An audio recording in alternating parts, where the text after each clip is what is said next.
right, Wolfpack Nation, we are back here for part 2 here of our episode here with Josiah from FANCO Wrestling. So again, if you haven't checked out part 1 yet, make sure to go check that out first. That is a must do.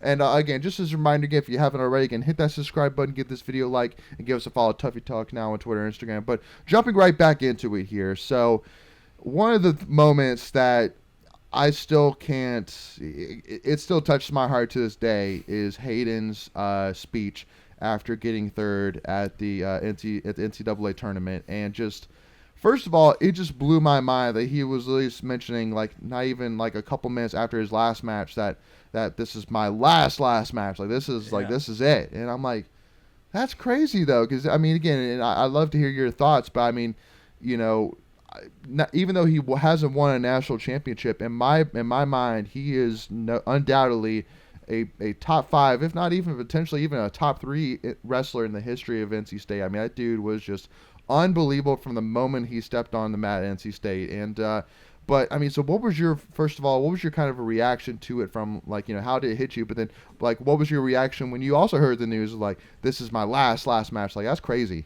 So it was crazy. And here's the funny story. So I was in Detroit. I was there in the arena, and I was actually right next to a lot of the NC State fans, which was awesome. But they didn't have the interviews playing in the arena, so I didn't hear the interview when it happened. However, afterwards, I went back and I listened to that, because my dad was watching on ESPN. My dad and my mom, they were like, "Did you just hear Hayden's interview? That was one of the best interviews I've ever heard watching this tournament." Like, it was just so, you know, heartfelt and emotional, and just so much to it.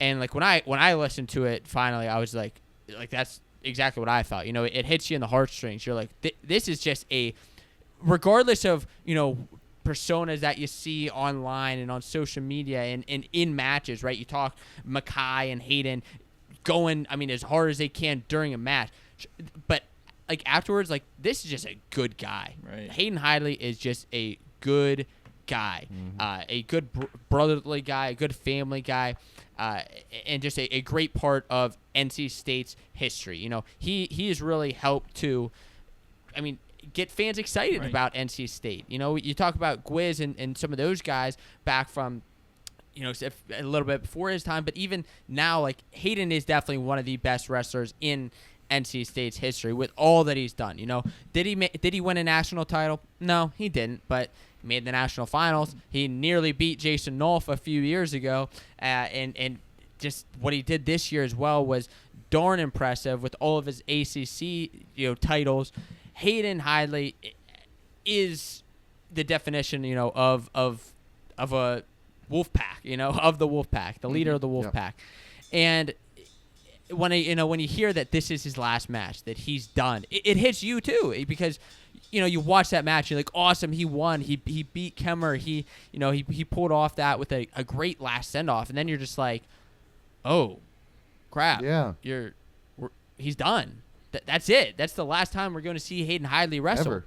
And it's sad. You know, we'll see him, you know, with NC State, you know, coaching staff and all that, and that's fun, that's neat, but like, you're never going to get that feeling of watching Hayden Hidley wrestle again.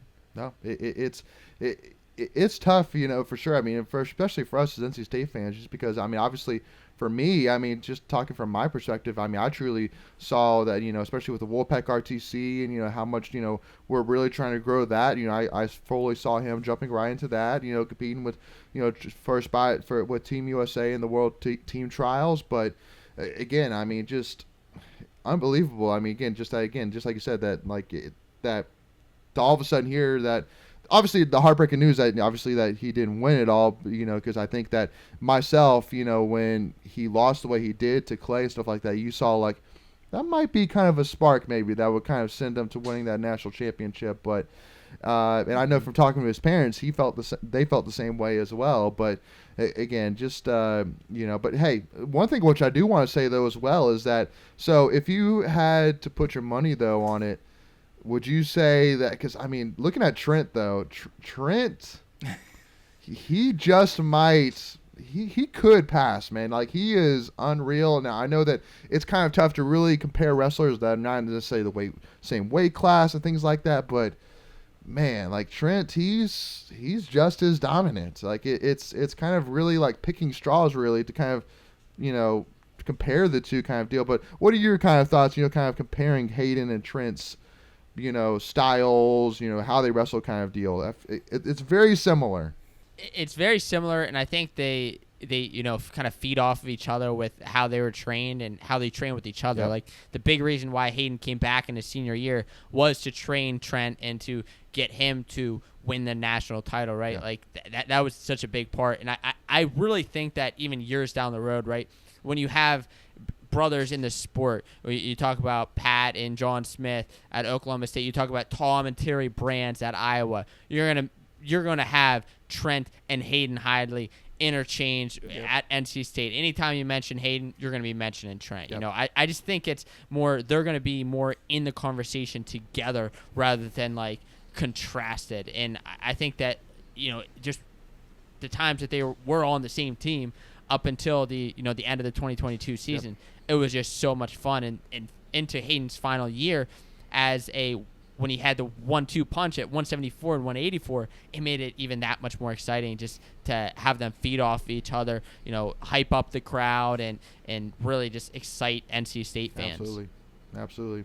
So let's kind of change gears here and start talking about I wanted to talk about Coach Pop a little bit, just because, obviously what that guy has done in the last 10 years has been nothing short of remarkable, basically. And I guess I still remember a couple years ago when we really started to take off during the Gwiz years and the Kevin Jack years, that people were like basically tweeting at Pop going, are you going to leave us? Like, if Oklahoma State, comes available, are you going to go to them? Are you going to go to one of these other big guys? And he's like, we are a big guy. Like, we are one of these powerhouses. Like, and I love that, being like, yeah, like I like that. Like, it's the swagger, because at that point, like, we were not quite there, but I think that was around the 2018 year where we tied for fourth at the NCAA championships. But, one of the questions which I wanted to kind of ask is looking at like the Penn States and how dominant they have been, looking at the Iowas and how dominant they have been. Like, what do you think it would take for Pop and for NC State to really take that next level? Because I think all of us are just eyeing an a team national championship. Like, that is the next goal. There's no doubt about it. That is the next goal. And so it's like, from your perspective, what would you kind of say about that? What is it going to take? Sure. The first step is other teams. Penn State or Iowa is going to have to take a misstep, right? Yeah. Like, they're going to have kind of – I don't want to say that they're going to have a down year, but, like, Penn State's just been so dominant, like, in recent years that it's been tough to catch up to them. And I think it does go back to these recruiting classes, just continuously getting in new talent, better talent. And that's something that Coach Pop has been doing. And I think this past year he had another top 5 recruiting class, which is like his third or fourth one in a row.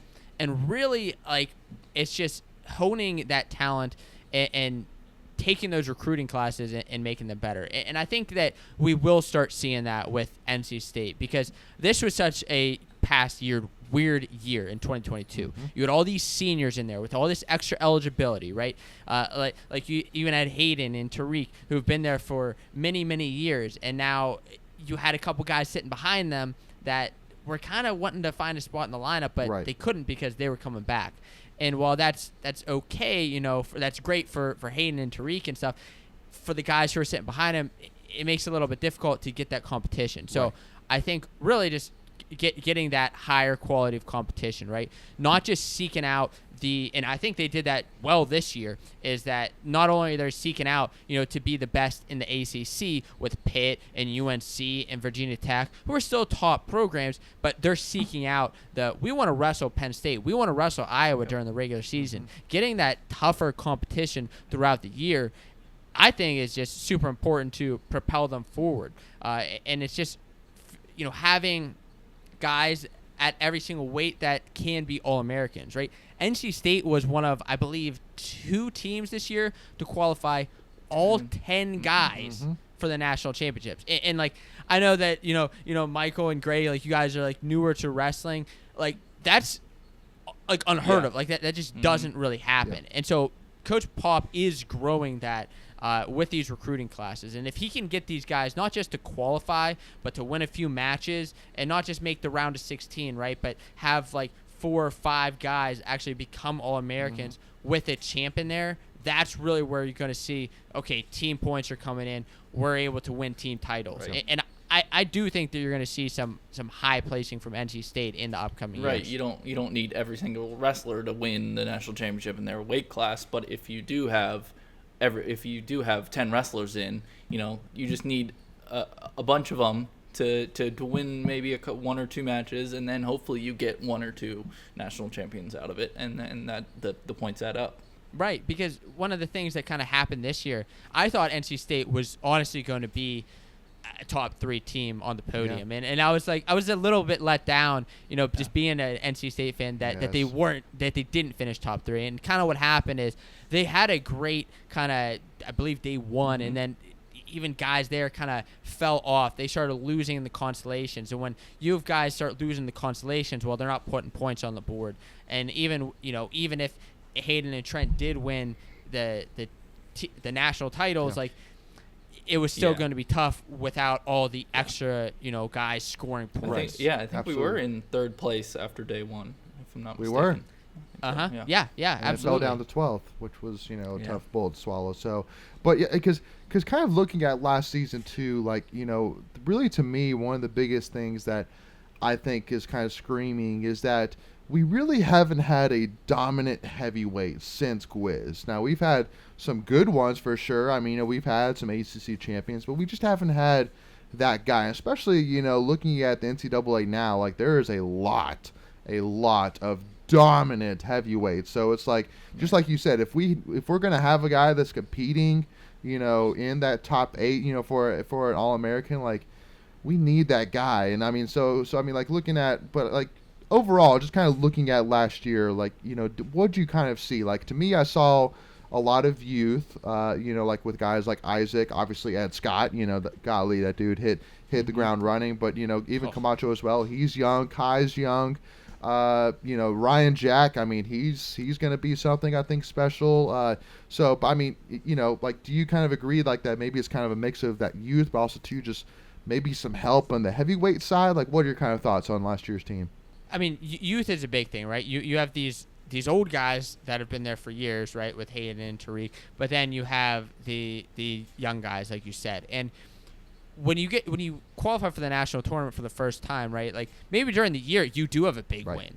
I mean, Isaac beat Nino Bonacorsi, who was in the national championships last year, or 2021. Right.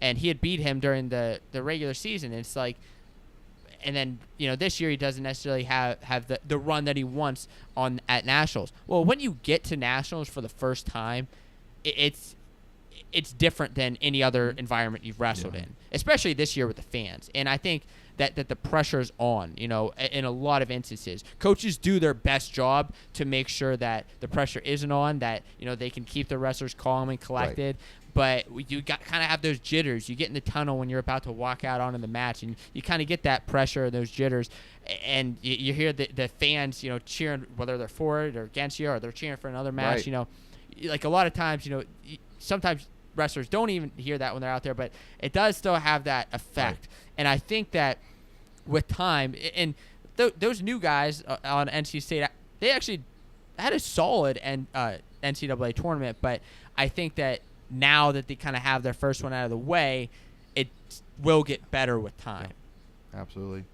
Yeah, and because looking at kind of last year's, I mean, obviously Tariq, is one of the wrestlers we haven't really talked a lot about, but he's a guy which, I mean, I've give every props in the world that his first couple years he was kind of inconsistent. He'd lose some bad matches, he'd have some big wins, and it was a frustrating thing, but Tariq, because Thomas Bullard, to me, the Bullard brothers were some of the best riders that I've ever seen. Tariq was a guy that he could get out of every single tough situation and turn it right around to get points out of it. They could literally have both of his legs, but yet he could still find a way to escape and turn it for the takedown. I don't know what it was, but just looking at his NCAA, like obviously giving up one almost Penn, like it was like he I don't know how he got away from that, but then to basically make us that kind of same mistake a second time, it was just like, that just it was not how I wanted it to go out. Like where it just seemed like I don't know, just it's frustrating. I don't know if it was like just like he just had kind of like a mental lapse or something like that, but because I truly felt like that. Honestly, my wife asked me, said, who do you feel the most confident about winning it all? And I would say Hayden, but again, his class was so heavy. But I really felt like Tariq had a really good shot at winning the national title at his weight class. So, that was one of the biggest disappointments to me was that he didn't go further than he did. But, So what do you guys, just want to kind of get you to kind of talk a little bit about Tariq since we haven't really talked a lot about him yet. Before we continue, I want to take a quick second to tell you about our sponsor, Flatlands Insurance Group, that has your whole world covered, with agents in 5 offices throughout eastern North Carolina to help you decide how much coverage you need, offering policies for home and auto, recreational vehicles, commercial, crop, health, life, and employee benefits. They are able to combine options to find a comprehensive solution that works for you. Flatlands Jessup protects the things you love so you can spend less time worrying and more time enjoying them. Find them on Facebook and Instagram at Flatlands Jessup. You can also visit their webpage at www.flatlandsjessup.com. So please make sure to go and check them out. Yeah, no, Tariq said, I mean, they call him Tariq the Freak for a reason, right? Like, just because of those crazy positions he gets himself in and out of. And he's just he's fun to watch. Like, these crazy scrambles he gets into with guys that you're like how is he even in that position? And how is he even going to get out of that? And then he ends up on top, and you're just like, you can't even believe what you just saw. And that's what was so fun to watch about him when he was competing. And yeah, it was a little bit of a letdown at nationals. Like, I would have loved to see him make the finals. And that bracket, I mean, it was just so crazy this year. His bracket, I mean, as far as just like upsets that happened that nobody was really expecting to happen, right? Like Hayden had that loaded bracket that everybody was kind of coming in the tournament like, this is probably the toughest bracket at nationals. Whereas Tariq's, he came in there and it was still tough, but it was like unexpected all that happened. And like I said, it was a shame that he didn't end up in the finals. But the good thing about all the wrestlers, and I believe I'd have to double check this, but I believe every single one of NC State's guys ended their last match with a win, which, to go out with a win at nationals is still impressive, especially when you go into the consolation rounds, because winning the championship round's one thing, but you lose, you go to the consolations, anything can happen. You're getting beat up on. You're getting some guys who are going on crazy streaks, coming on winning. They're on a hot streak. Didn't matter where they were during the regular season, but for whatever reason, they're on fire. They're hot. They're coming in, and then you have some guys who like had a heartbreaking loss, and they came down expecting to win the tournament, like so many of them do, like a Tariq, like a Trent and Hayden, and they're expecting to win the whole thing, and then they come down to the consolations. They could just give up.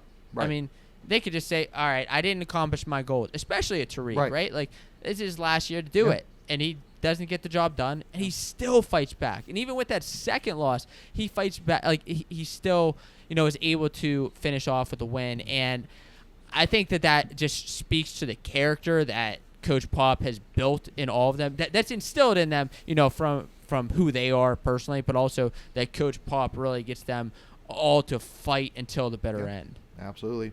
And again, it's all about that pack mentality, just like you were saying. And I know we didn't really kind of mention it, but I said when I saw Hayden's interview after the NCAA tournament, I said that is like Pat should, like, every single time that Pat goes to visit any recruit out there, you got to show that interview. Yeah. I mean, that interview, I think, speaks about the pack mentality to a T. So kind of talking about this upcoming year's team. So again, we mentioned a lot of young guys. So the Ryan Jacks, the Jacob Camacho still, the Kai Arini, the Isaac Trumbles, you name it. So who are some guys that you really have circled heading into next season that they could really, just really build off of what they did last year, kind of deal? I mean, my number one is without a doubt Ed Scott. Yeah. I mean, he was just so fun to watch last year. And what really I mean, you kind of knew him as Headlock Ed Scott going into the year. Like that's what he hit a lot in high school, and he had hit it a couple times, throughout the year before. But whenever he came into the Iowa match and he pinned Caleb Young, that's when he truly made a name for himself as far as watch out for this kid because he can get the job done. And then he comes into ACCs and has a great ACC tournament, and I just think that he is a guy that watch out for him. Watch out for him next year at 157, especially now that the NCAA champion has since graduated and move on. That's a weight that he can definitely compete at that and become an All-American, if not potentially win the whole thing should he have a good weekend. He's a big guy. Ryan Jack's exciting to watch, just with him, what he did against Jaden Ironman last year, competing against a guy who's a veteran in the sport and nearly pinning him, right? Outside of just that potential defensive pin that he probably should have had, he also just wrestled him tough, and I think that he showed that grit throughout the season as somebody to watch in the future. So those are two guys that just really excite me on NC State. Yeah, absolutely, and I think too that one guy even coming in that I'm really excited about is we actually signed a guy named Chase Horn, who's a heavyweight from Georgia, and he was put. He's ranked by Flow Wrestling as a number 3 heavyweight coming out of high school, and so I see him again because we mentioned already, we need that dominant guy, and but luckily enough, obviously with the big man from Minnesota, moving on, Gable Stevenson, that helps because that dude was just unbeatable. You're just not going to beat that guy. Nobody's going to beat him. But right, yeah, that dude was incredible. That dude defied logic, and because one of the things that even spoke a lot to me was that he actually beat Gwizdowski at the World Team Trials, and I'm like, man, this is a guy that's still competing in college, and he beat a 2-time national champion that had a couple of years after college to continue training, and he still beat Gwiz. So Again, obviously, as you could tell, I think myself and all wrestling fans have to have a little bit of a soft spot for Gable Stevenson because that dude was unreal, absolutely ridiculous. He blew minds of everybody. Yeah. He even non-wrestling fans alike, they learned the name Gable Stevenson just because of what he was able to do. And like you said, when he beat Gwizdowski, Gwiz was the guy. He was the guy who was going to make the world team, going to make the Olympic team, and Gable still beat him. It's just that it's just a true testament to how good Gable is. Absolutely. So, kind of wrapping things up here, wanted to kind of talk a little bit because we kind of talked about how Hayden is up there as one of the greatest in-state wrestlers of all time. But there's a lot of names. Obviously, looking at the national champion specifically, one guy that I love specifically is Tab Thacker. That big man was unbelievable. But even Sylvester Turkey, who was 41-0 his senior season and was 122-14 during his 4-year, 10-year NC State.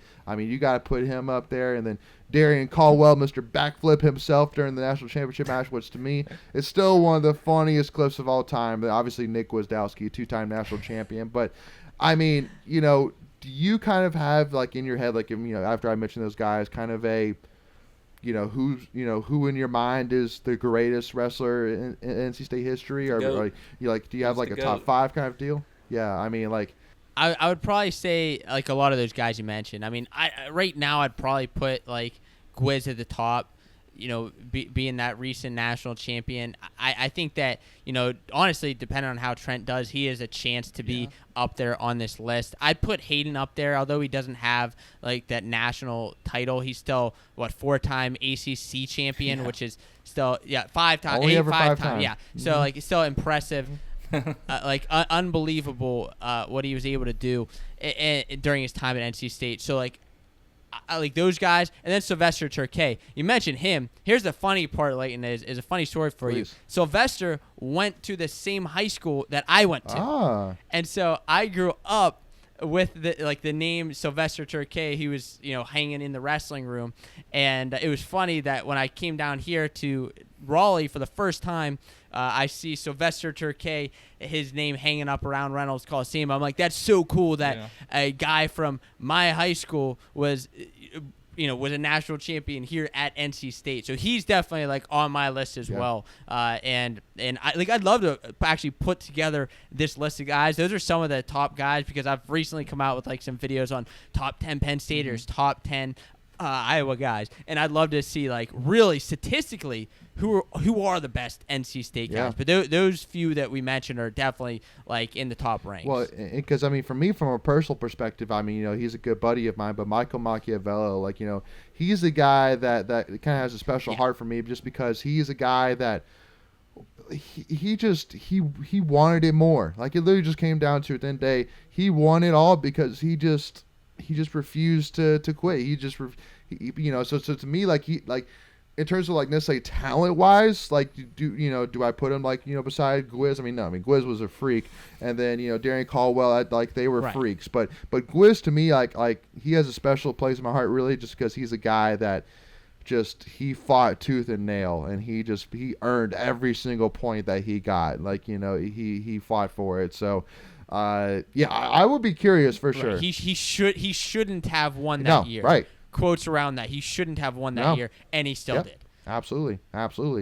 So again, really appreciate your time, Josiah. Obviously, again, I mean, this was super, super fun. We actually haven't really had the chance, really, because we were wanting to do kind of a NC State wrestling kind of wrap up with Mock and Tommy Gant, but they were busy with the team trials. So, obviously we're thrilled to have you on, so that way we can kind of wrap up that season, but also to, talk about the exciting season to come. And again, I think with, just like you said, with Trent, with Ed Scott, with Camacho, with Isaac Trumbull, like, it'll be a fun year. Again, I think we're hopefully at that point where, again, the phrase, you're not regrouping, you're reloading kind of deal. And I think that with reloading. Yep, I love that word. Yes. And look forward to some new guys.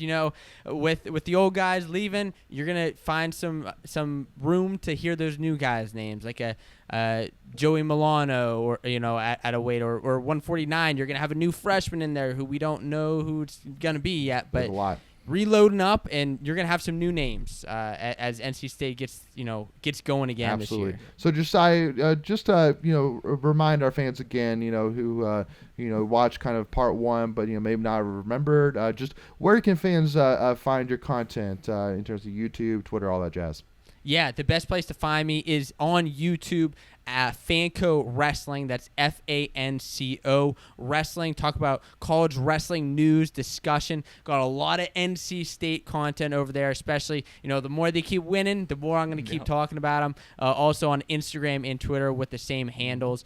And of course, we mentioned it in part one, but starting up a new podcast called More Than the Mat, talking about the conversations with wrestlers about what they do outside of the competition mat.